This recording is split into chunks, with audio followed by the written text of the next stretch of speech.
Bismillahirrahmanirrahim. Assalamualaikum warahmatullahi wabarakatuh. Alhamdulillahirrabbilalamin. Wassalatu wassalamu ala rasulillah wa ala alihi wa sahbihi wa mawalah, amma ba'du.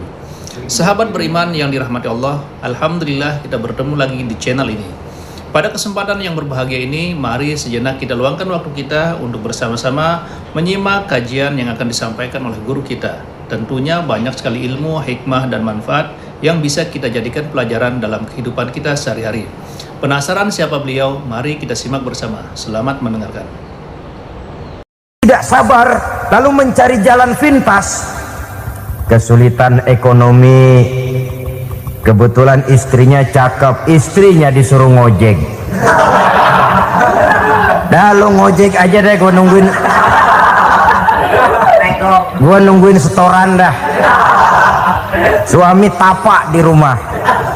Saudara hadirin yang saya muliakan, buat sepintas memang mendatangkan materi itu mengatasi kesulitan ekonomi, tapi apakah bahagia? Walaupun rumah bisa jadi besar, perabotan bisa serba lebih lengkap dan ada, tapi apakah semuanya mendatangkan bahagia? Sementara suami kehilangan rasa cemburunya, dan dalam agama itu disebut dayus. Dayus, suami yang tidak punya rasa cemburu kepada istrinya. Dan orang dayus kayak begitu haram mendapat bau sorga. Bau sorga saja tidak dapat, apalagi masuk ke dalamnya. Ya tapi juga jangan lantas mentang-mentang harus cemburu sama istri, overacting. Suaminya nawar sayuran, laki pulang ngomel, lu pacaran ya sama tukang sayur. Itu juga over, saudara-saudara. Kesulitan ekonomi diatasi dengan sabar. Sabar dalam arti berusaha dengan tidak mengambil jalan pintas, berusaha tetap berada di jalan yang diridhoi oleh Allah.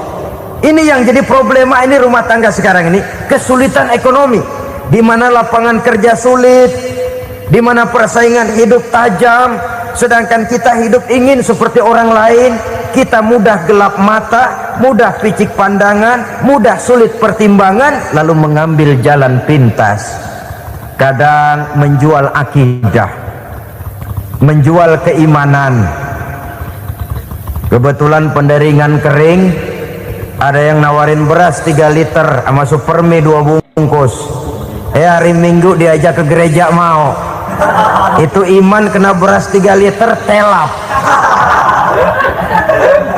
Kesulitan ekonomi, saudara-saudara, sehingga Imam Ali pernah berkata, kadal fakru ayyakuna kufran. Kemiskinan memang mudah membawa orang kepada kekafiran, kepada perbuatan-perbuatan yang bisa mengundang kekafiran. Oleh karena itu dalam tamsil lain beliau berkata, kalau ada ular dan ada kemiskinan, kemiskinan yang saya getok lebih dulu, kemiskinan yang saya bunuh lebih dahulu. Karena kemiskinan mudah membawa orang kepada kekufuran. Bagaimanapun sulitnya ekonomi yang dihadapi dalam rumah tangga, percayalah satu saat jalan keluarnya mesti ada. Mesti ada. Jangan sampai mengambil jalan pintas yang membuat kita keluar dari jalan yang ditinjau dari segi kemasyarakatan pun mendatangkan aib, ditinjau dari kehormatan berkeluarga pun mendatangkan nista, ditinjau dari segi ekonomi pun barangkali tidak akan mendatangkan kelimpahan materi. Jalan pintas pada umumnya, saudara-saudara, hanya memberikan kenikmatan yang sekejap. Dan apalah itu artinya kalau harus mengorbankan kesenangan yang abadi dan kekal. Kadang-kadang mengorbankan anaknya sendiri, anaknya dikomersilkan. Pokoknya siapa yang nyamper lu berangkat aja dah. Asal pulang nenteng pisang sama jeruk sebongsang, orang tua udah anteng aja udah. Saudara hadirin yang saya muliakan, setiap kita selalu berhadapan dengan kesulitan. Karena itu rumah tangga yang bertujuan mencapai mardhatillah, mereka sabar dalam menghadapi kesulitan. Tidak ada beras, puasa saja, puasa sunnah, puasa sunnah. Lapar tapi ada pahalanya, daripada tidak puasa lalu ngegerundel. brengsek Tuhan. Gue sembahyang melulu, lapar juga. Sudah lapar, tidak berpahala. Bukankah Rasulullah sendiri kalau pulang ke rumah Aisyah lalu berkata, ya Humairah, ada makanan hari ini? Ada makanan yang enggak ada bang. Alhamdulillah, kalau begitu saya puasa. Pulang dari mana-mana, perut lapar, mau makan tidak ada makanan, bukan marah, bukan ngamuk, puasa. Maka boleh puasa sunnah, niatnya udah siang, jam 10, jam 11, asal dari pagi belum makan apa-apa. Niatnya jam 10, sah, dengan catatan dari pagi belum makan apa-apa. Jangan sudah sepiring setengah baru niat, itu lain. Itu ngojek namanya itu. Pengertian dalam kesulitan. Satu malam beliau pulang dari masjid agak larut.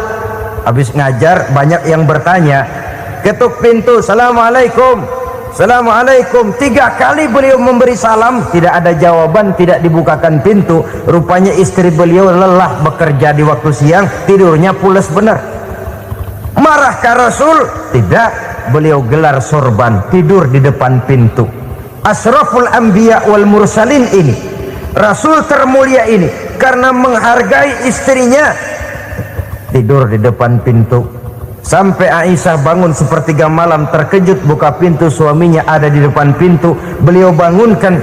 Ketika dibangunkan, Rasulullah lebih dulu berkata, maaf sayang, saya pulang terlambat.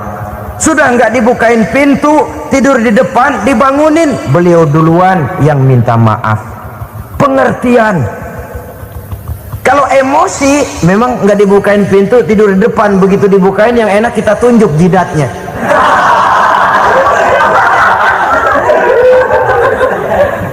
Saudara hadirin yang saya muliakan, kesulitan di dalam kehidupan merupakan bagian daripada kehidupan, bukan untuk ditakuti tapi untuk diatasi, bukan untuk dihindarkan tapi dicarikan jalan keluarnya.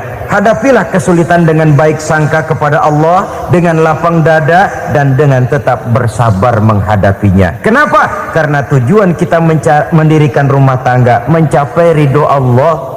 Kalau anak kita perjualbelikan, kalau istri kita komersilkan, kalau akidah kita jual untuk mempertahankan rumah tangga, bukankah makin jauh saja rumah tangga itu dari ridho Allah? Ini tujuan utamanya. Yang ketiga, rumah tangga yang bertujuan mardotillah itu, suami istri yang merupakan fondasi di rumah tangga, suami sebagai pemimpin, istri sebagai pembina, selalu musyawarah dalam menyelesaikan persoalan. Walaupun istri ditakdirkan sebagai pemimpin dan suami sebagai pemimpin dan istri yang dipimpin, tapi agama menganjurkan musyawarah. Jangan mentang-mentang istri nyari duit, suami nyari duit, lalu menteleng. Segalanya mau diktator, segalanya mau sendiri. Rumah tangga yang bertujuan mencapai ridho Allah selalu didirikan atas dasar musyawarah. Sehingga apabila sesuatu itu dihasilkan dari suasana musyawarah, tidak akan melahirkan penyesalan di belakang hari. Kalau tidak, berjalan menurut seleranya masing-masing, belakangan timbul penyesalan, akhirnya main salah menyalahkan. Kalau sudah saling salah menyalahkan, itu artinya sudah saling mengungkit kekurangan masing-masing. Akibatnya tidak ada lagi saling menghargai. Jadi dengan demikian musyawarah di dalam menyelesaikan persoalan, menghadapi kesulitan ekonomi musyawarah, menghadapi kenakalan anak musyawarah, akan membeli ini dan itu sebaiknya juga musyawarah. Kalau merupakan hasil musyawarah, maka saudara-saudara hasilnya pun akan dihadapi oleh bersama. Enak rasakan bersama, tidak enak rasakan bersama. Kenapa? Tadinya musyawarahnya bersama-sama juga. Nah kalau hasil sendirian, giliran enak mungkin yang satu mau ikut, giliran tidak enak yang satu nuding, gua kata juga apa. Kan begitu akibatnya kalau tidak berdasarkan musyawarah lebih dahulu.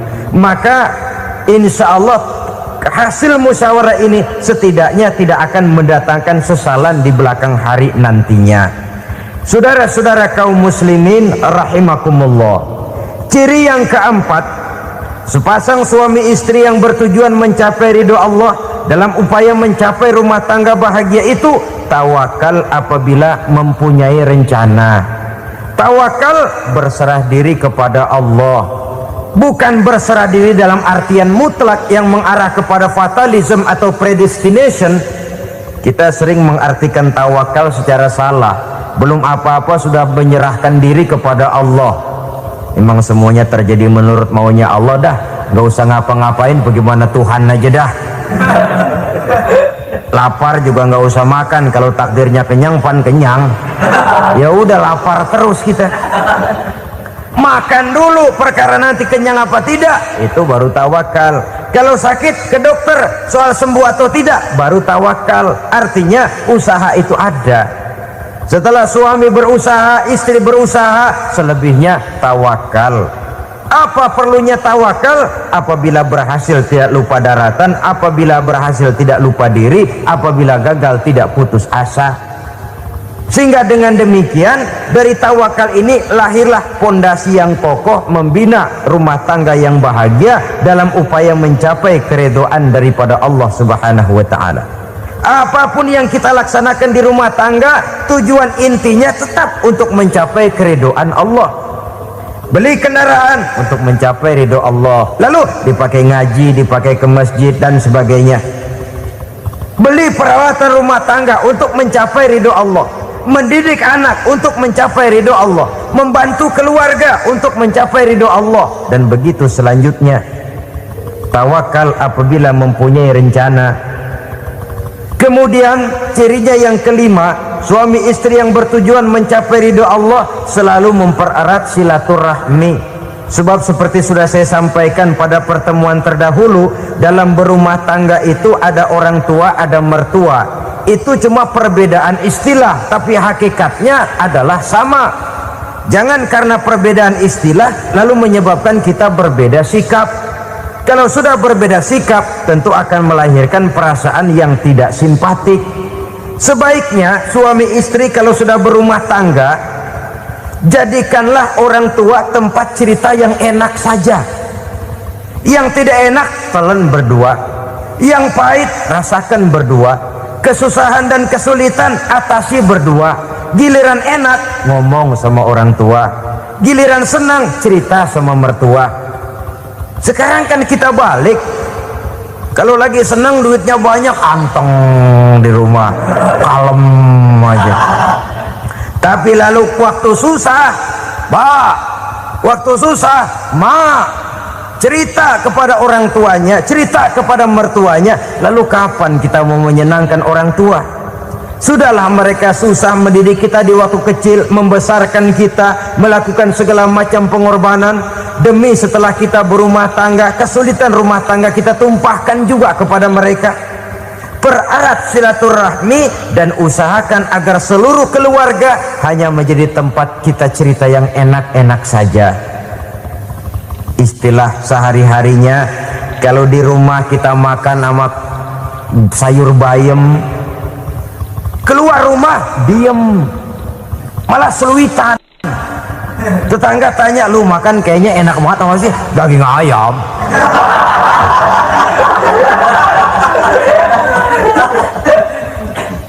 Lalu tetangga kan akan berbisik, itu makannya tuh orang enak bener ya, rumah tangganya tiap hari makan sama daging ayam. Biarlah paling kurang itu jadi doa, daripada kita makan sama kangkung lalu ribut ngomel di mana-mana. Gua kesel banget sama bini gua, di warung ceritanya lagi. Kenapa? Saban sari gua direbusin kangkung mulu, brengsek. Di warung cerita ada RT, ada RW, gara-gara makan sama kangkung se-RT tahu. Akhirnya mungkin kalau kita berangkat orang hitung dari jauhan, lihat kangkung liwat.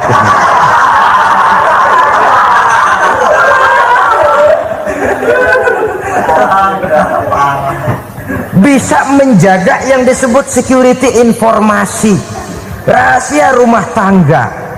Bahkan pernah saya berikan contoh, karena ingin menghargai, suami beliin kain batik buat istrinya. Istri tahu begitu sepintas, nih kain jelek nih, tapi karena mau menyenangkan suaminya, dia bohong.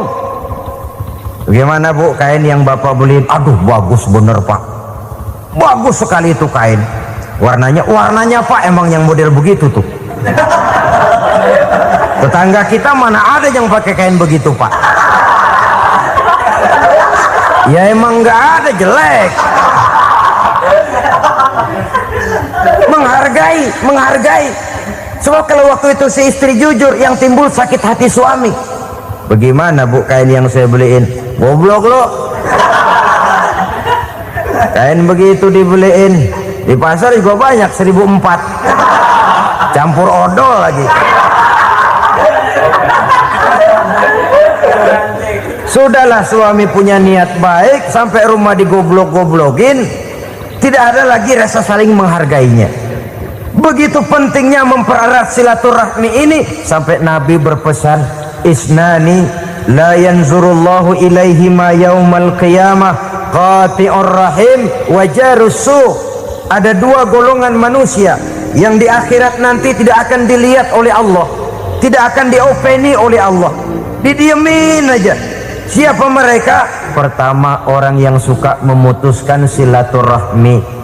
Yang kedua, tetangga yang jahat dengan tetangganya. Dua golongan manusia ini, pemutus silaturahmi, kemudian juga tetangga yang jahat dengan tetangganya, ini tidak akan dipandang oleh Allah di hari akhirat nanti. Jadi pererat silaturahmi, sebab kita ini zon politiken, makhluk yang bermasyarakat, yang tidak bisa hidup sendirian. Setiap kita memerlukan orang lain. Kita disebut kaya karena ada yang miskin, kita disebut alim karena ada yang awam, kita disebut berkuasa karena ada rakyat jelata. Tanpa rakyat tidak ada penguasa, tanpa yang miskin tidak ada orang kaya. Kalau tidak ada yang jelek, siapa yang bilang cakep? Karena ngimbangi. Saudara hadirin, atas dasar ini mestinya kita selalu bersyukur dalam segala posisi, tidak lalu salah terima kepada karunia yang diberikan Allah kepada kita. Saudara hadirin yang saya hormati, pererat silaturahmi, jadikan orang-orang tua kita tempat kita cerita yang enak-enak saja. Yang tidak enak, telan sendiri, usahakan sendiri, carikan jalan keluarnya sendiri. Setidaknya ya diam sajalah. Kalau belum bisa membalas budi baik orang tua, setidaknya jangan menyakiti hati orang tua kita. Sudah lelah dan payah dia mengasuh kita, membesarkan kita, merawat kita, demi setelah kita berumah tangga, seluruh kesulitan kita bawa lagi kepadanya.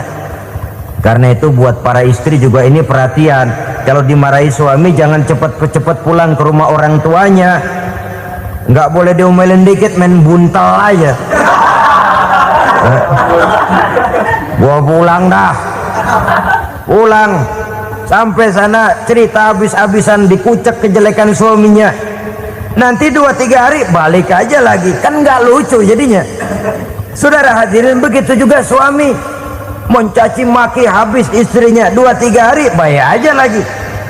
Konyol, istrinya sudah dicaci maki habis-habisan, dijeleki leluhur-leluhurnya, 2-3 hari baik lagi, mesraan lagi.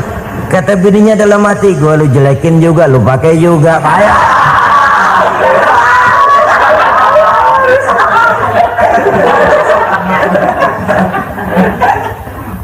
Saudara hadirin yang saya muliakan, itulah sebabnya pada awal tadi saya katakan perlunya kita mempunyai timbangan baik sebagai suami maupun sebagai istri.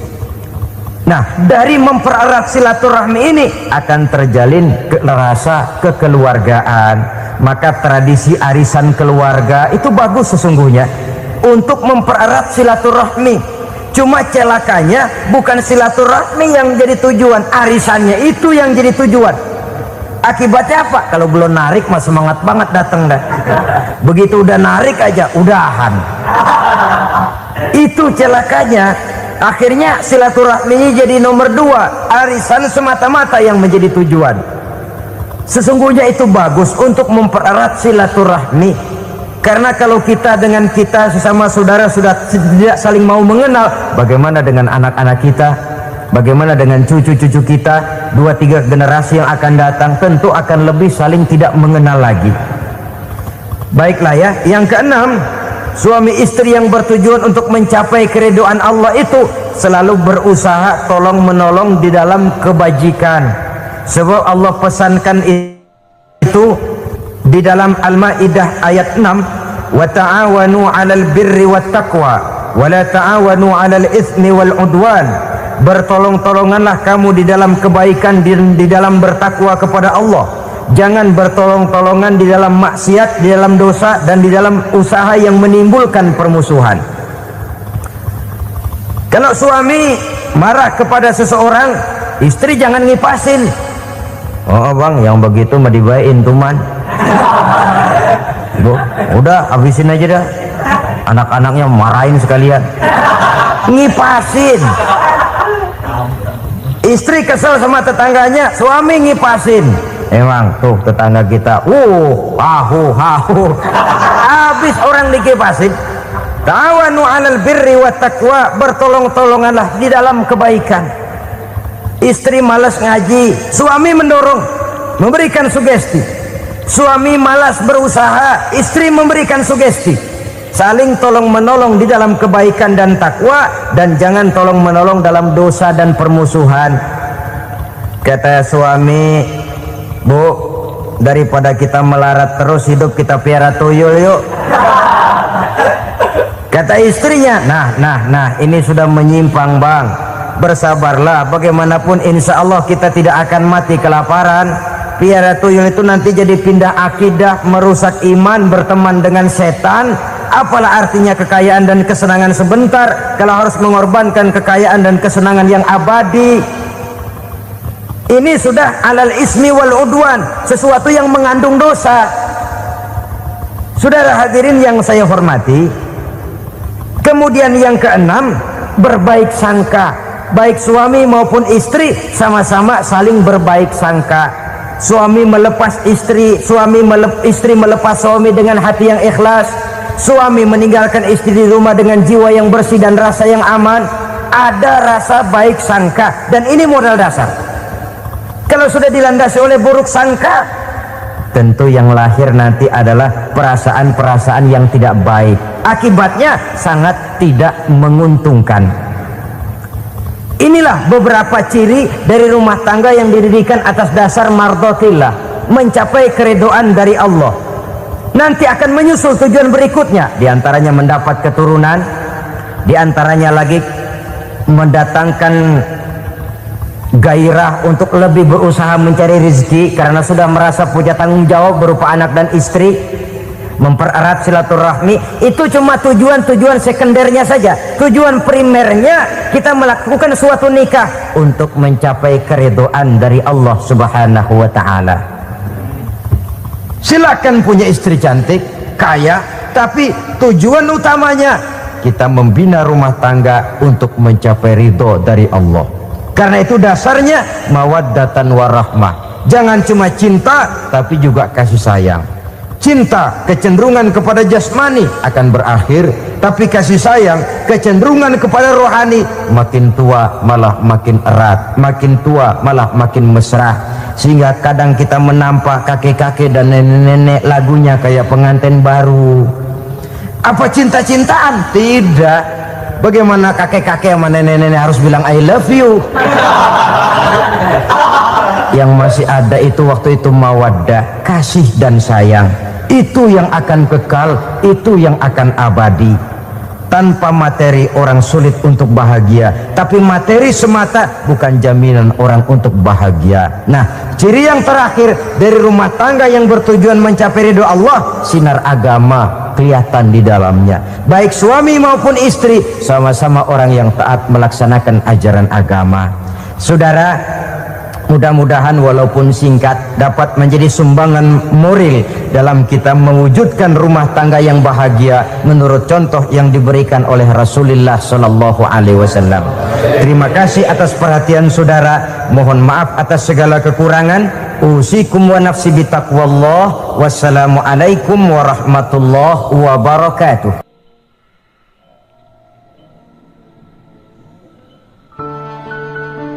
Assalamualaikum warahmatullahi wabarakatuh. Ala alihi wa sahbihi ajma'in, amma ba'du. Saudara-saudara kaum muslimin rahimakumullah, salah satu dari misi Islam ialah mengangkat harkat dan martabat manusia yang sebelumnya dibedakan oleh warna kulit, oleh suku bangsa dan bahasa. Seluruhnya diikat dengan satu akidah, menghilangkan perbedaan akibat warna kulit, suku bangsa dan bahasa. Termasuk dalam upaya itu betapa Islam telah mengangkat harkat dan martabat kaum wanita. Maka pada pertemuan kali ini kita akan membicarakan tentang peranan wanita sepanjang pandangan agama. Sebelum Islam datang, nasib perempuan nyaris hanya berputar di segitiga saja: dapur, sumur, kasur. Kasur, sumur, dapur. Seolah-olah wanita terpaut dengan 3 itu tadi. Seolah-olah wanita tidak bisa berbuat lebih banyak daripada itu. Bahkan di tengah masyarakat jahiliyah, bayi perempuan mendatangkan aib sehingga mereka lalu dikubur hidup-hidup. Maka datang Islam dengan tegas mencanangkan satu revolusi yang mengangkat harkat dan martabat kaum wanita. Nabi bersabda, "An-nisa'u imadul bilad, iza saluhat saluhal bilad, wa iza fasadat fasadal bilad." Wanita adalah tiang negara. Jikalau baik wanita, baiklah negara. Jikalau rusak wanita, hancurlah negara. Dalam berbagai ayat Al-Quranul Karim menjelaskan tentang wanita dan peranannya. Al-Quran bercerita tentang Siti Hawa. Al-Quran bercerita tentang anak perempuan Nabi Adam, Iklima dan Labuda, yang menyebabkan Habil dan Qabil saling berbunuh-bunuhan. Al-Quran menceritakan bagaimana ibunya Nabi Musa mendapat wahyu untuk menghanyutkan anaknya di hilir sungai Nil. Al-Quran bercerita tentang Siti Maryam, ibu daripada Nabi Isa. Al-Quran bercerita tentang 2 putri Nabi Yusuf, yang akhirnya salah satunya menjadi istri daripada Nabi Musa. Pun Al-Quran bercerita tentang Ratu Balkis, seorang wanita yang menjadi penguasa di negeri Sabah, yang demikian besar pengaruhnya dan wawasannya. Dan banyak lagi Al-Quran menceritakan keadaan kaum wanita, sampai-sampai dalam Al-Quran ada satu surah yang dinamakan surah An-Nisa. Ini seluruhnya berarti bahwa Al-Quran telah menempatkan kaum wanita dalam satu posisi yang mulia dan terpuji. Al-Quran memberikan emansipasi, bahwa wanita berhak mengejar kemajuan sebagaimana halnya kaum laki-laki. Tetapi sungguh pun demikian, Al-Quran tetap memberikan batasan-batasan sepanjang emansipasi itu tidak bertentangan dengan kodrat kewanitaan itu sendiri. Kalau persamaan dan kemajuan, kalau emansipasi dan hak asasi sudah tidak sesuai lagi dengan kodrat kewanitaan, pada akhirnya bukan mengangkat harkat dan martabat kaum wanita, justru malah merendahkan derajat dan martabat kaum wanita itu sendiri. Seperti sebagian besar wanita ini, mereka berteriak menuntut tentang persamaan hak, tapi mereka melupa apa batasan daripada persamaan hak itu sendiri.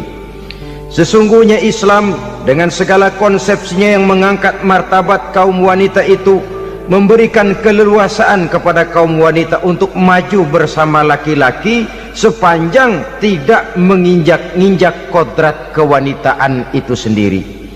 Kalau sudah sampai kepada menginjak kodrat kewanitaan, maka akan merendahkan martabat kaum wanita. Sebab apa?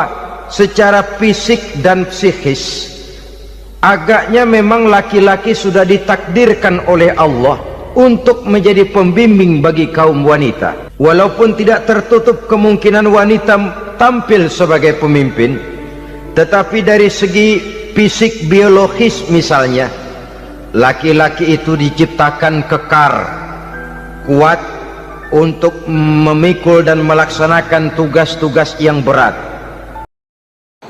Masya Allah, sangat luar biasa kajian yang sudah disampaikan oleh guru kita. Sahabat beriman yang dirahmati Allah, tetaplah di channel ini karena kajian ini belum selesai dan masih banyak lagi hal-hal menarik yang akan disampaikan oleh beliau. Tetaplah di channel ini dan mari kita lanjutkan kembali. Selamat mendengarkan.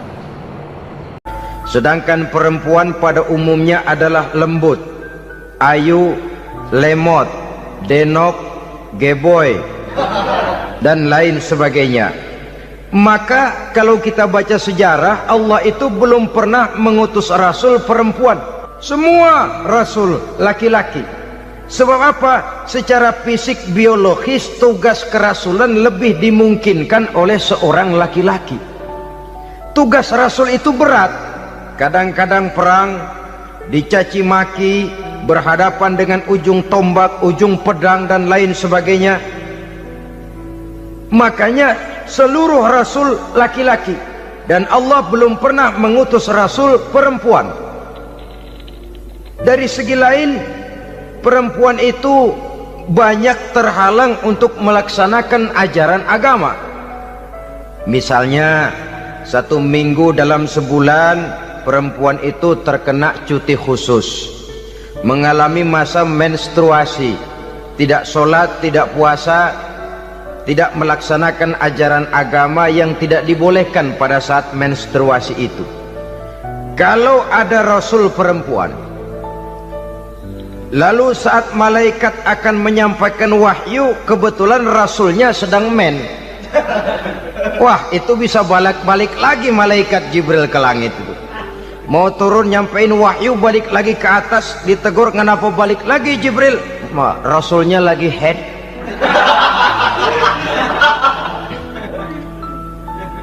Atau pada saat agama dalam bahaya, agama dalam hinaan, agama dalam ancaman, rasulnya perempuan kebetulan sedang hamil besar. Apa lalu perang ditunda? Pengumuman perang ditunda saja sampai rasul melahirkan. Tentu lebih tidak mungkin lagi. Secara fisik biologis laki-laki lebih memungkinkan untuk melaksanakan tugas kerasulan ini. Maka seluruh rasul yang diutus Allah adalah laki-laki. Saudara hadirin yang saya muliakan, sungguh pun demikian, Islam itu mengangkat martabat wanita sedemikian tinggi sebagai tiang negara yang menentukan jatuh dan bangunnya negara, yang ikut mewarnai bahkan menjadi warnanya suatu negara. Walaupun peranannya memang tidak begitu kelihatan, tapi sesungguhnya amat sangat menentukan. Oleh karenanya, secara umum emansipasi yang digariskan oleh Islam, emansipasi yang tidak bertentangan dengan kodrat kewanitaan di berbagai aspek kehidupan. Kalau sekarang emansipasi ini kelihatannya sudah salah pasang, salah kaprah. Bahkan belum lama kita menyaksikan bagaimana ada binaragawati. Di zaman sekarang perempuan sudah mulai angkat besi. Saya mulai mikir, kalau perempuan sudah pada angkat besi, ini sudah tanda suaminya udah dekat dibanting-bantingin ini. Tahun-tahun mendatang mungkin akan menyusul perempuan mulai narik becak.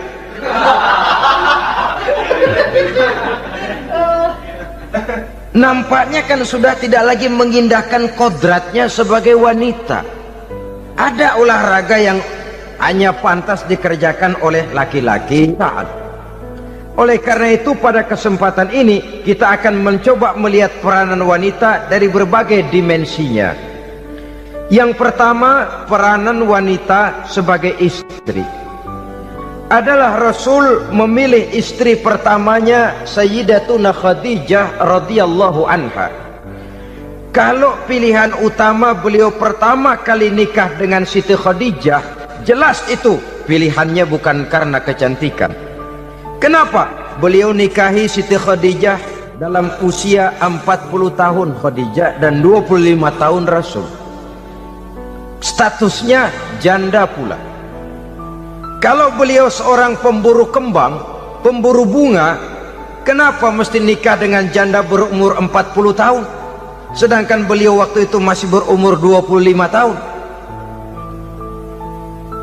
Apa sasaran utamanya? Bisa kita lihat nanti. Setelah beliau diangkat menjadi Rasul, ternyata Khadijah lebih daripada seorang istri. Beliau masuk ke dalam staf Nabi. Orang lain beliau belum beriman, beliau malah beriman lebih dahulu sebagai perempuan pertama yang masuk Islam. Orang lain memusuhi Nabi, beliau malah mengorbankan hartanya untuk membantu perjuangan Nabi. Istri setia semacam ini, dengan peranannya sebagai istri yang sedemikian rupa, memberikan andil yang sangat besar bagi kesuksesan dan keberhasilan seorang suami. Sebaliknya, seorang istri bisa mempengaruhi suaminya. Seorang suami yang jujur, polos, lugu, sederhana, bisa jadi koruptor ulung kalau didorong-dorong oleh istrinya. Seorang istri Pak Lurah memang tidak ikut mengatur kelurahan, tapi dia bisa mewarnai suaminya. Seorang istri gubernur memang tidak ikut mengatur provinsi, tapi dia bisa mewarnai suaminya. Sepanjang warnanya positif, tentu sangat baik dan sangat diharapkan. Tetapi kalau warnanya negatif, kiamatlah akibatnya umat ini. Oleh sebab itu, peran pertama dari kaum wanita sesungguhnya adalah sebagai istri yang mendampingi suami untuk mengolah dan melaksanakan tugas-tugas besar. Dari seorang yang paling kecil sampai kepada seorang yang punya jabatan paling tinggi sekalipun, pengaruh dan peranan istri memang sangat menentukan. Saudara hadirin kaum muslimin rahimakumullah, itulah sebabnya Nabi menikah dengan Siti Khadijah. Dan lebih dari itu, sebelum menikah dengan Nabi, Siti Khadijah itu sudah terkenal sebagai pengusaha wanita, business girl kalau bahasa sekarang ini. Bahkan jaringan-jaringan bisnisnya tidak hanya Mekah saja, tidak hanya antar kota, bahkan sudah antar negara, dari Mekah ke Syam, dari Mekah ke Madinah dan lain sebagainya, yang bahkan kita tahu Rasul pada mulanya pun ikut membantu perdagangannya Siti Khadijah radhiyallahu anha ini. Jadi kalau bercermin dari karier Siti Khadijah, boleh saja wanita bergerak di bidang bisnis, asal memang profesi, bukan karena dengan senjata dan modal kecantikan lalu membujuk dan merayu orang sampai telap sehingga bisnisnya berjalan lancar dengan jalan menjual kecantikannya. Tidak, bergerak di bidang bisnis yang memang profesinya di situ. Tidak ada salahnya. Bisa saja perempuan menjadi bisnis girl seperti yang dicontohkan oleh Siti Khadijah radhiyallahu anha ini. Sebab itu, kontes-kontesan yang hanya bertitik kepada rupa yang ayu saja, rupa yang cantik saja, sesungguhnya bukan hanya tidak bermanfaat, tapi saya pikir juga sangat tidak mendidik. Yang mengajar anak-anak remaja putri kita untuk berlomba-lomba hidup dalam kepalsuan. Alis mata palsu, hidung pesek dimancungin palsu, operasi plastik. Alis matanya dikerik bikin yang palsu, tai lalat lagi bikin yang palsu, gincu bibir dimerahin palsu. Seluruhnya hidup dalam kepalsuan. Akan lebih baik kalau kita ini misalnya mengadakan kontes yang menitik beratkan kepada ketinggian IQ, kecerdasan, kemampuan, skill, keahlian dan kemampuan. Tidak hanya dititik beratkan kepada rupa yang ayu dan cantik semata-mata, sebab di samping manfaatnya diragukan, juga sangat tidak mendidik buat generasi yang akan datang. Terutama ibu-ibu, peran utama wanita sesungguhnya adalah sebagai istri mendampingi suami dalam melaksanakan tugas-tugas besar. Satu hari serombongan ibu-ibu pernah datang menghadap Rasul mengajukan satu resolusi, protes kalau bahasa kita sekarang. Ya Rasul, ada apa bu? Kalau laki-laki sih enak. Enak bagaimana? Iya, kalau orang laki-laki sholat, perempuan sholat. Laki-laki puasa, perempuan puasa. Laki-laki pergi haji, perempuan pergi haji. Laki-laki menuntut ilmu, perempuan bisa menuntut ilmu. Tapi kalau laki-laki pergi jihad, perang membela agama, kami perempuan tidak bisa ikut jihad perang di medan pertempuran. Padahal pahala jihad sangat besar dan kami ingin mendapat pahala jihad. Tidak adil kalau begini ya Rasul, izinkan kami pergi jihad. Ini perempuan di zaman Rasul, kalau ada kebaikan tidak bisa ikut, rasanya rugi bukan main, lalu protes. Apa jawab Rasul? Beliau senyum. Ibu-ibu jangan khawatir, walaupun ibu-ibu tidak maju ke medan perang, ada ibadah yang pahalanya sama dengan pahala jihad itu. Apa ya Rasul? Beliau menjawab, jihadukunna fi baitikunna. Jihadnya ibu-ibu, jihadnya kaum wanita adalah di rumah tangganya sebagai istri. Memasak makanan suaminya, mencuci pakaian istrinya, mengasuh, merawat dan membesarkan anak-anaknya, itu seluruhnya bagian daripada ibadah yang pahalanya tidak kurang dengan pahala jihad. Kenapa? Al-Quran itu memberikan sesuatu sesuai dengan kedudukannya. Kalau perempuan pergi perang jihad membela agama, musuhnya laki semua, kayak apa perangnya? Itu musuhnya bisa nggak mau pakai pedang, perangnya udah gulat aja udah. Sehingga Rasul lalu memberikan satu jalan keluar yang membuat wanita-wanita itu lega. Jihadukunna fi baitikunna. Ibu-ibu sih tidak usah khawatir, jihad ibu adalah di rumah tangga ibu-ibu semua. Sejak bangun tidur sampai tidur kembali, nyaris kaum ibu itu 24 jam pekerjaannya. Sebagai istri, dia melaksanakan jihad di rumah tangganya. Peranan wanita yang pertama adalah sebagai istri, yang walaupun tidak kelihatan dan menonjol seperti halnya laki-laki, tapi sangat mewarnai, bahkan menjadi warna dari tugas apapun yang dihadapi oleh suaminya. Dulu ada seorang orator, kalau pidato hebat bukan main. Kalau dia bernada gembira, semua orang senyum. Kalau dia bercerita tentang sesuatu yang sedih, satu masjid orang nangis. Orang tanya kepadanya, Pak, bisa pidato begitu hebat, siapa yang bikin? Ya saya sendiri. Istrinya dari belakang bilang, tidak, yang bikin pidatonya hebat saya. Kata suaminya, mana bisa, saya, kata istrinya. Kalau saudara tidak percaya, tunggu Jumat depan, dia khutbah Jumat, saya akan bikin khutbahnya tidak hebat, kata istrinya.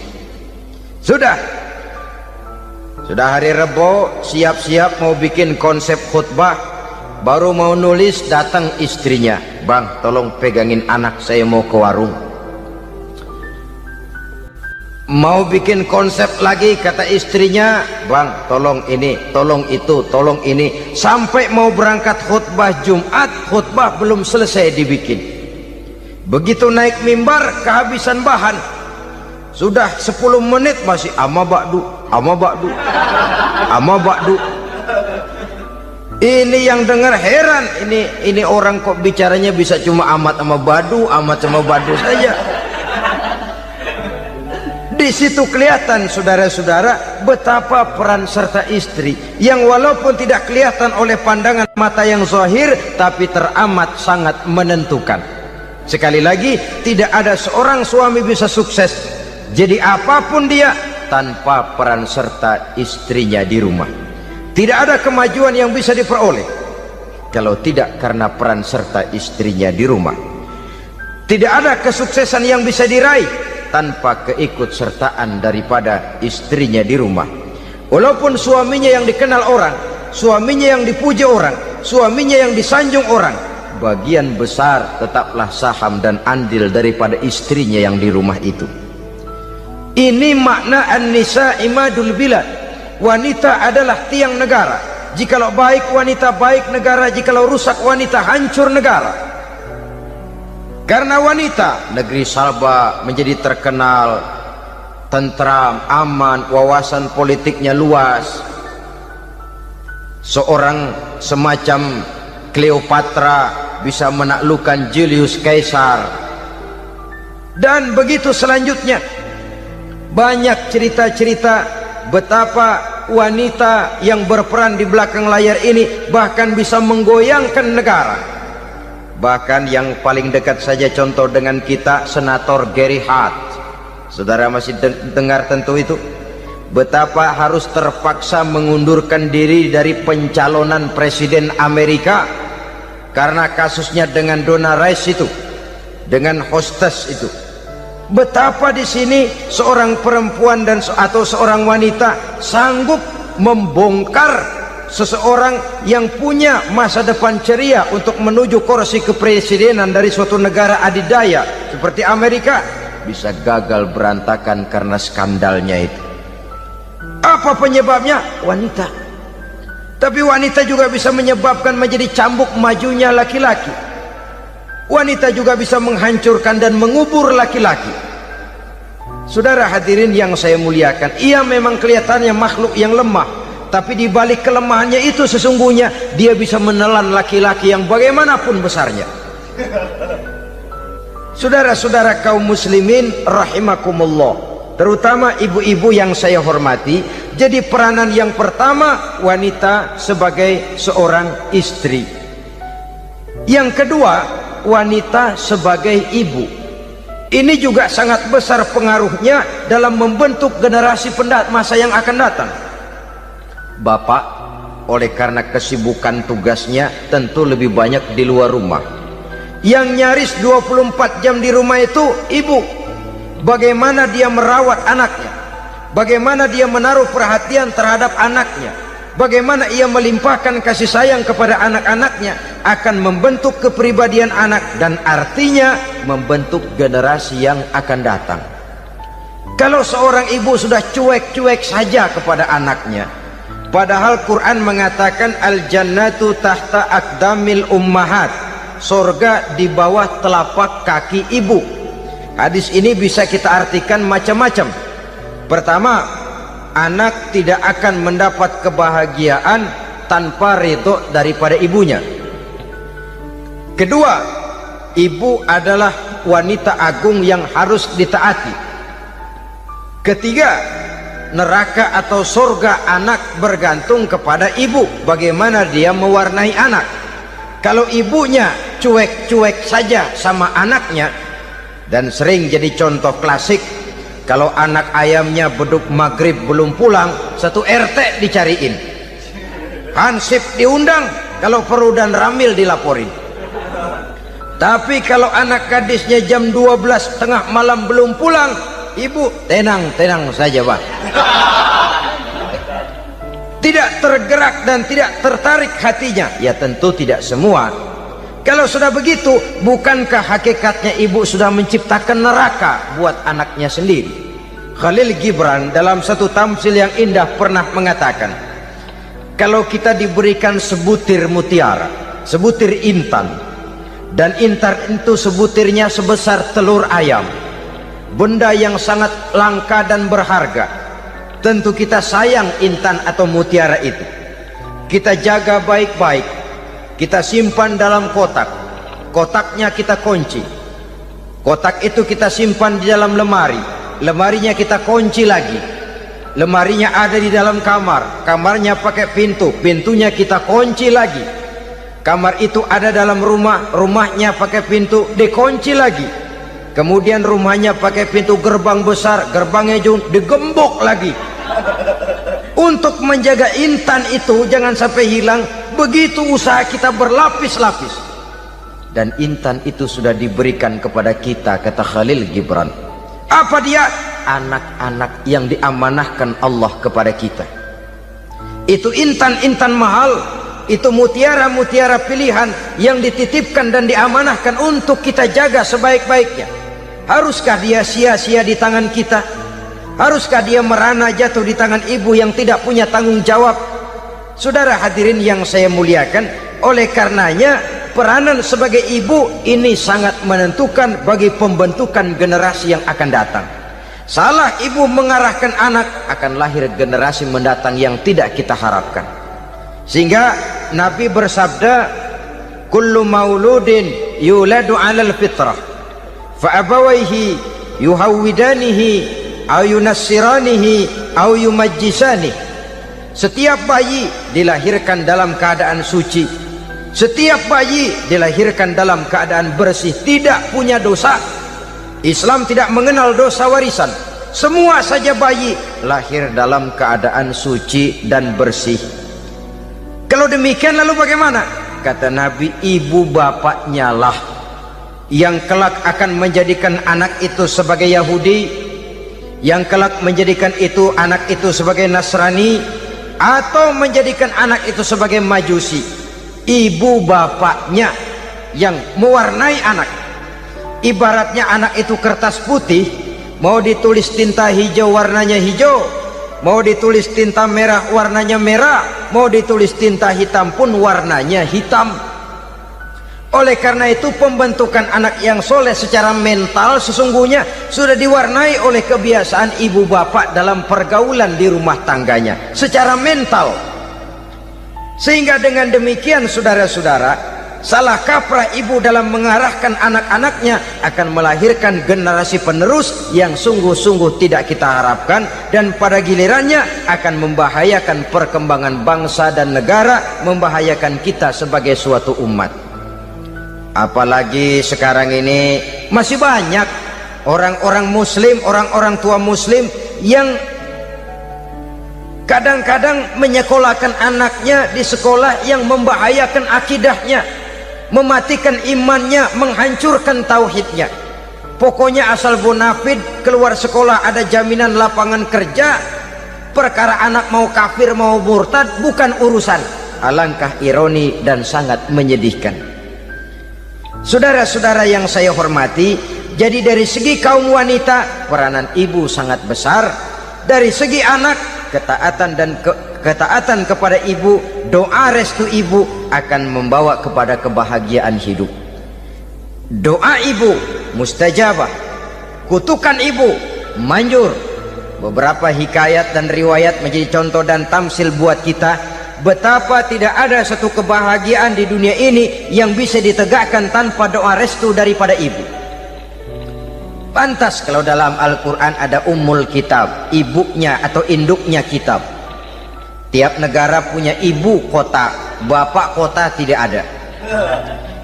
Lalu lagi wawasan Nusantara disebut ibu pertiwi, bapak pertiwi kemana tahu. Saudara hadirin yang saya muliakan, lalu dalam peringatan hari-hari besar nasional ada yang namanya Hari Ibu. Hari bapak nggak pernah diperingati. Ada Hari Ibu, dan ibu itu pun ada Ibu Kartini, ada Ibu Dewi Sartika, dan macam-macam lagi yang seluruhnya merupakan refleksi dan gambaran betapa peranan kaum wanita di dalam kehidupan ini yang memang banyak mewarnai dan menjadi warna dari suatu kegiatan.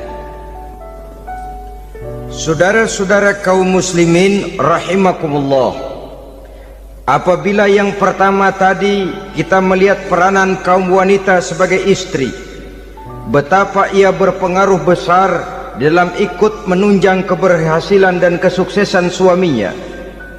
Kemudian pada peranannya yang kedua, wanita sebagai ibu di rumah tangga, betapa ia ikut membentuk, mempengaruhi, mewarnai dan membimbing kepribadian anak sebagai generasi penerus. Maka pada peranan yang ketiga ini kita akan melihat wanita sebagai social agent, sebagai penggerak kegiatan sosial di berbagai bidang kehidupan. Apakah itu bernama majelis taklim, apakah itu bernama perkumpulan dan yayasan-yayasan kemanusiaan, organisasi-organisasi yang bergerak di bidang pendidikan, bahkan di zaman sekarang bukan hanya menjadi penggerak sosial, bahkan sudah banyak kaum wanita yang menggerakkan satu bangsa. Dunia mengenal Margaret Thatcher, dunia mengenal Indira Gandhi, dunia mengenal Bandara Naike, dunia mengenal Corazon Aquino, dunia mengenal Golda Meir dulu itu dari Israel, dunia mengenal Imelda Marcos yang ambisius tapi yang kemudian melangkah kepada jalan yang negatif dari tujuan semula. Ini bukan hanya sekedar social agent, tapi bahkan sudah mengarah kepada menggerakkan dan mewarnai suatu bangsa. Islam membuka pintu ke arah itu.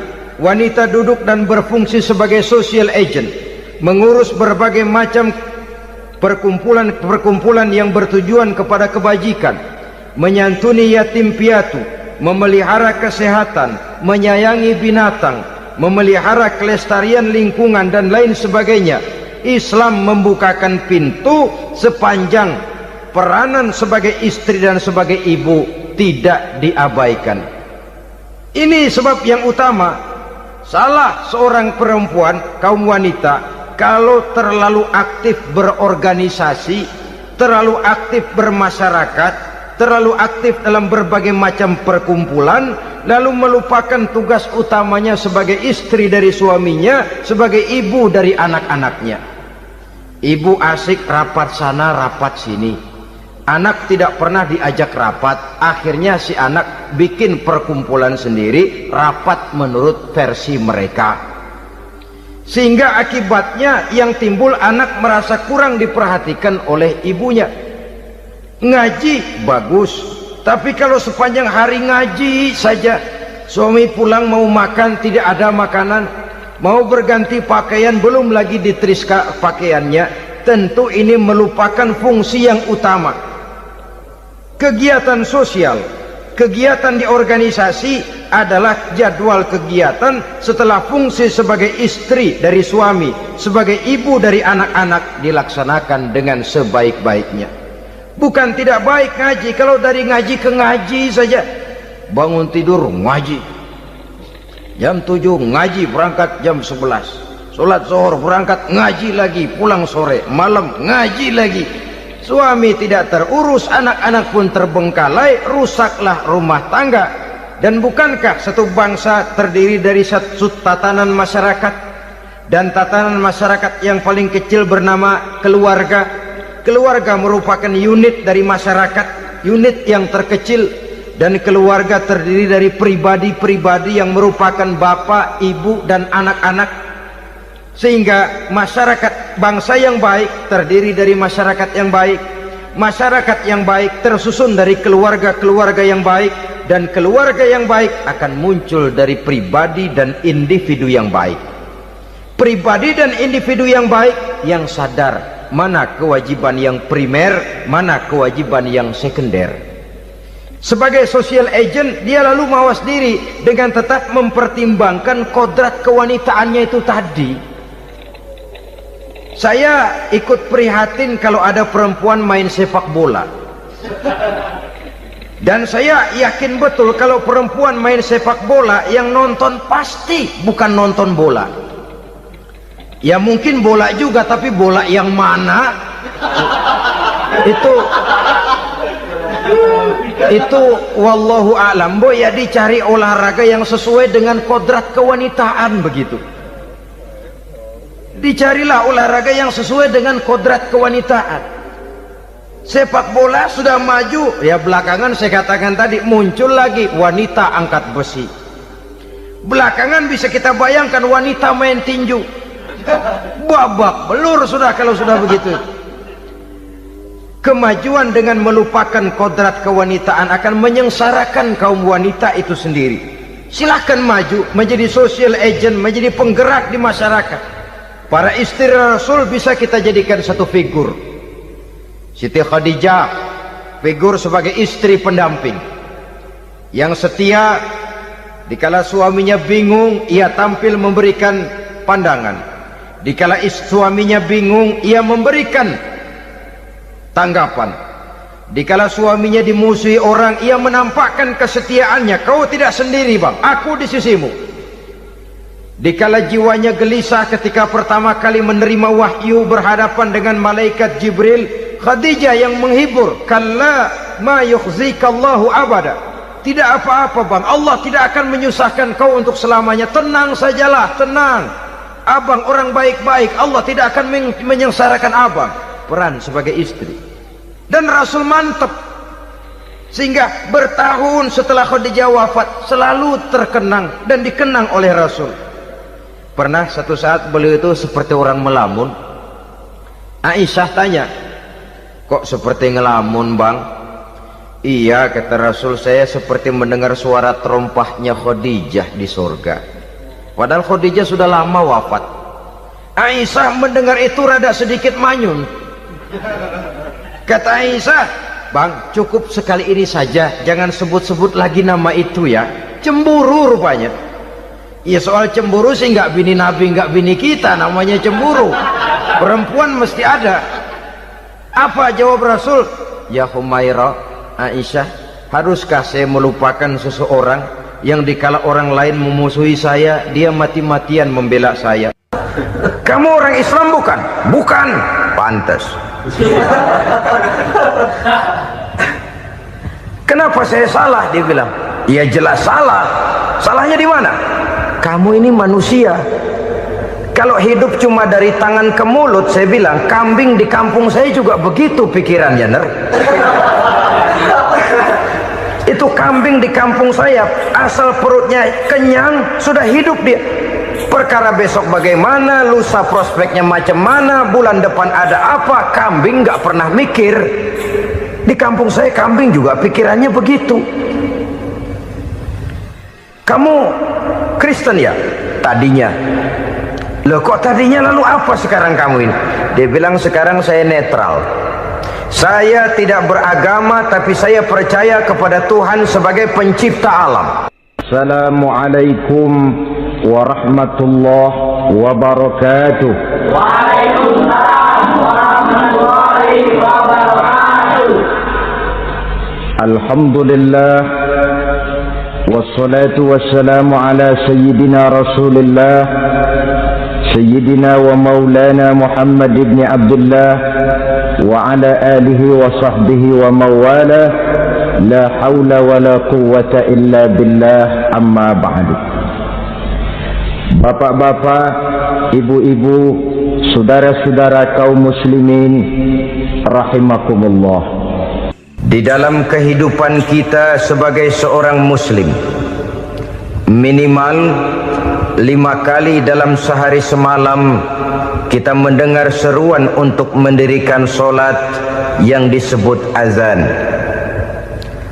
Ada kalimat menarik di dalam kalimat azan itu, yakni seruan hayya 'alal falah, marilah menuju kepada keberuntungan, marilah meraih kemenangan. Seruan ini adalah kecenderungan dari setiap manusia, apapun warna kulitnya. Artinya, setiap orang dalam hidup selalu ingin meraih dan mencari kemenangan. Kemenangan akan melahirkan kepuasan batin, dan kepuasan batin memberikan kebahagiaan. Sedangkan kekalahan melahirkan penderitaan batin, dan penderitaan batin menjerumuskan seseorang di dalam berbagai bentuk kerugian. Jikalau inilah seruan azan, maka masalahnya ialah apa yang menyebabkan kita meraih kemenangan.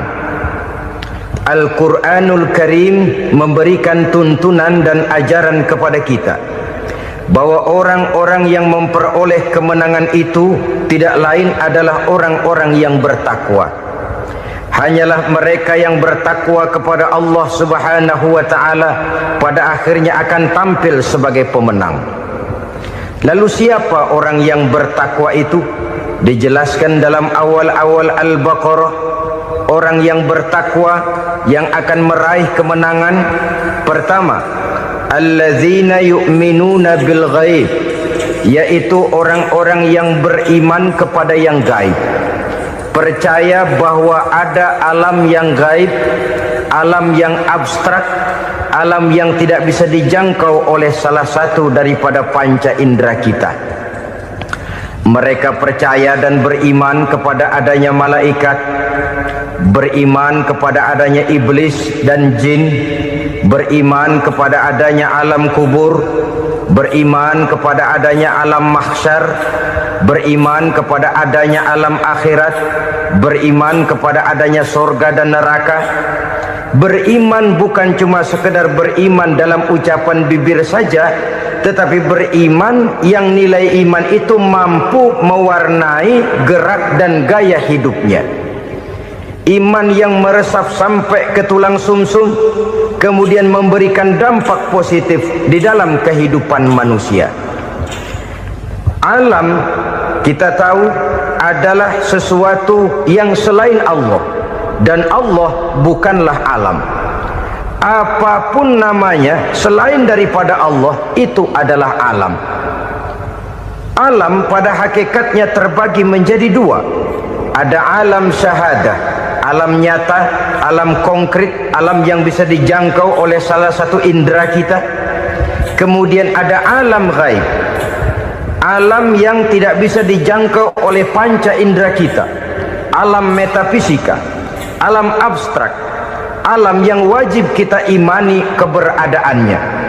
Kita percaya bahwa malaikat itu ada, kita percaya kepada jin, bahwa jin itu ada, kita percaya kepada adanya iblis dan setan.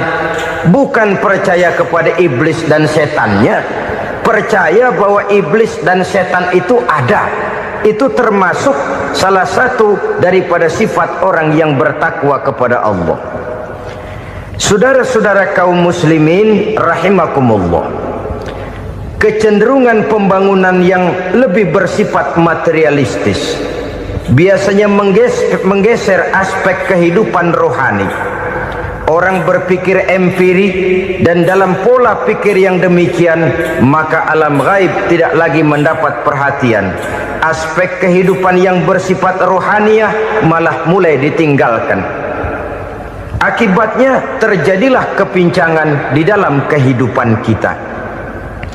Pernah ada satu pengalaman pribadi dalam perjalanan kembali ke tanah air. Dalam pesawat di sebelah kanan saya duduklah seorang Jerman namanya Heiner Simonsen. Iseng saya ajak kenalan, saya ajak ngobrol, saya tanya dia. Saya bilang, Mas Heiner ini, kalau pesawat yang kita tumpangi ini jatuh ke bawah, kira-kira apa yang bakal terjadi, Mas? Dia bilang, kita semua akan mati. Begitu? Ya. Oke. Apa itu mati? Tanya saya. Dia bilang, untuk tahu apa itu mati, kita harus tahu lebih dahulu apa itu hidup. Saya pikir nih bule bisa ngomong juga. Baiklah kata saya. Apa hidup menurut Anda itu? Oh, hidup itu dia bilang, kalau seluruh anggota badan kita bekerja secara normal, paru-paru memompa darah secara normal, jantung berdetak secara normal, sel-sel tubuh bekerja secara fit, dan organisme tubuh hanya mau bekerja secara normal, dia bilang, kalau kita memberi makan yang cukup, menu yang teratur, dan gizi yang lengkap. Saya bilang, kesimpulannya apa, Ner? Dia jawab, hidup adalah dari tangan ke mulut. Life is from the hand to the mouth, kata dia. Hidup adalah dari tangan ke mulut. Jadi masalah hidup tidak lebih daripada masalah isi perut. Orang pergi pagi, pulang sore, peras keringat, banting tulang, perut yang dibelain. Saya bilang, you are wrong. Sampean salah, Ner.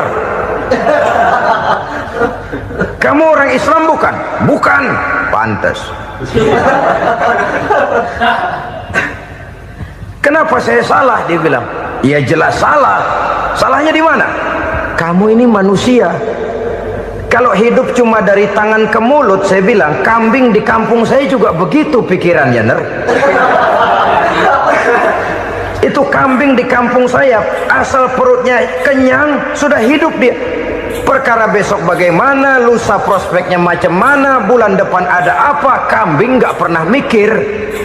Di kampung saya kambing juga pikirannya begitu.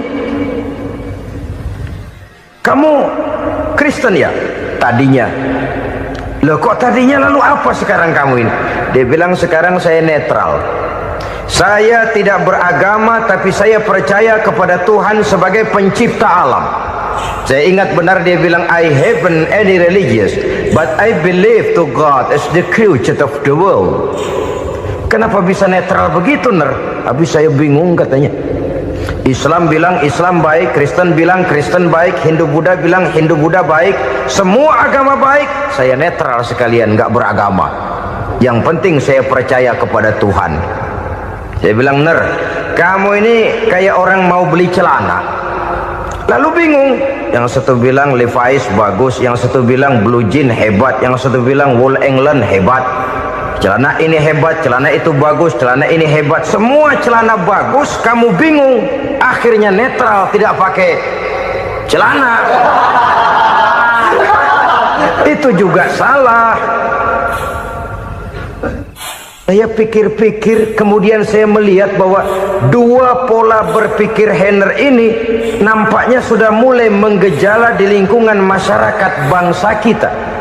Disadari atau tidak, secara jujur kita harus berkata, dua pola pemikiran Henner ini mulai berkembang di tengah masyarakat bangsa kita.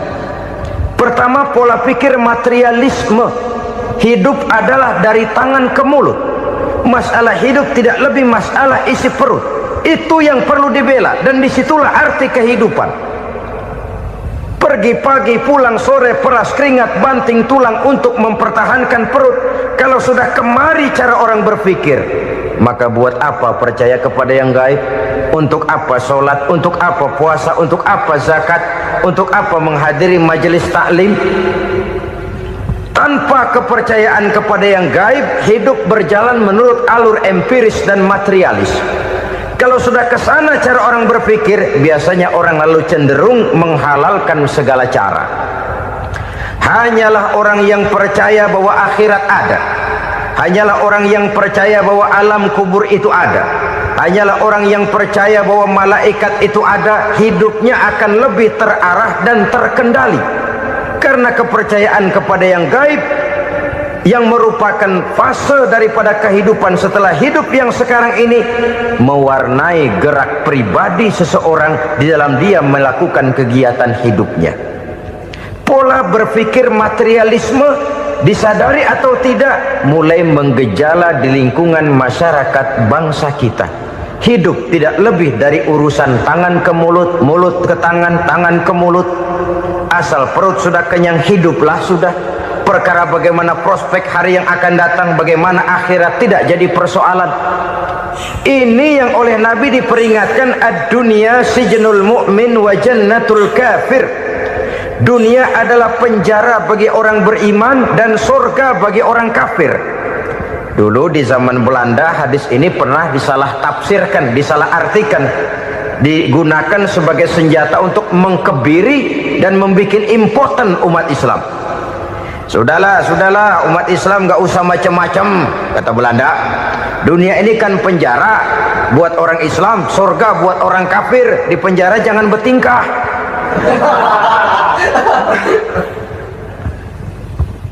Pengertiannya tidak begitu. Dunia adalah penjara bagi orang mukmin. Artinya dalam kehidupan dunia seorang mukmin tidak bebas memperturutkan hawa nafsunya. Di penjara hawa nafsunya. Sebaliknya surga bagi orang-orang kafir. Buat orang kafir surgalah dunia ini. Mereka bebas memperturutkan hawa nafsunya. Dilarang tidak terlarang, dicegah pun tidak tercegah. mereka hidup menurut alur bisikan nafsu mereka sendiri. Kemudian bila ajal datang, maut merenggut nyawa, selesailah surganya sampai di situ. Maka bagi orang-orang yang tidak percaya kepada adanya akhirat, kepada adanya alam gaib, surganya sebatas umurnya. Sekali lagi, surganya sebatas umurnya. Bila umur selesai, ajal pun datang merenggut nyawa, selesailah sudah surganya sampai di situ. Alangkah pendeknya perjalanan orang-orang yang tidak percaya kepada alam gaib ini. Bagi kita mukmin, jikalau kita mampu memenjarakan hawa nafsu, kita bisa bahagia di dunia ini. Dan Islam memang tidak menyuruh kita sengsara di dunia. Raih dunia, kejar dunia, gapai dunia sebagai alat untuk mencapai kebahagiaan di akhirat nanti. Hidup adalah satu perjalanan panjang yang terbentang sejak kita terlahir dari alam rahim sampai kepada alam akhirat nanti. Andai kata kita gagal meraih kebahagiaan di dunia, toh kita masih punya akhirat. Alhamdulillahirrabbilalamin. Demikianlah kajian penuh ilmu, hikmah, dan manfaat yang sudah kita dengarkan bersama dari guru kita. Semoga kajian yang beliau sampaikan kepada kita semua menjadi ilmu yang bermanfaat dalam kehidupan kita sehari-hari. Dan semoga kita semua bisa istiqomah dalam mengamalkannya. Amin ya rabbal alamin. Demikian yang dapat saya bagikan. Kurang lebihnya mohon maaf. Sampai bertemu lagi di kajian berikutnya. Wabillahi taufiq wal hidayah. Waridha wal inayah. Wassalamualaikum warahmatullahi wabarakatuh. Setelah kita mendengarkan bersama kajian yang sangat luar biasa dari guru kita, sekarang mari kita lanjutkan aktivitas kita masing-masing. Semoga kajian yang beliau sampaikan kepada kita semua menjadi ilmu yang bermanfaat dalam kehidupan kita sehari-hari. Dan semoga kita semua bisa istiqomah dalam mengamalkannya. Amin ya rabbal alamin. Buat sahabat semua, saya ucapkan selamat beraktivitas dan sukses selalu. Sampai bertemu lagi di video berikutnya. Wassalamualaikum warahmatullahi wabarakatuh.